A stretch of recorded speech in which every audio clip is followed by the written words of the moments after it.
alaala na dumaan sa'yo sa buhay mo at itapon mo at kalimutan mo ang mga pangit na nakaraan na dumating sa'yo. Di ka nag-iisa sa bawat kalungkutan. Ako ang kasagutan sa lahat ng iyong mga katanungan, upang malimutan at mabawasan ang kasawian na naranasan, na di na madagdagan pa ang mga nagawang kamalian.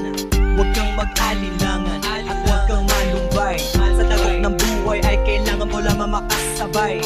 Hindi man noon, hindi man ngayon, dahil di pa nagkakataon. Huwag ka lamang mainip sa sang-ayon din ng panahon. Kaya huwag ka nang mag-alala, maraming paraan.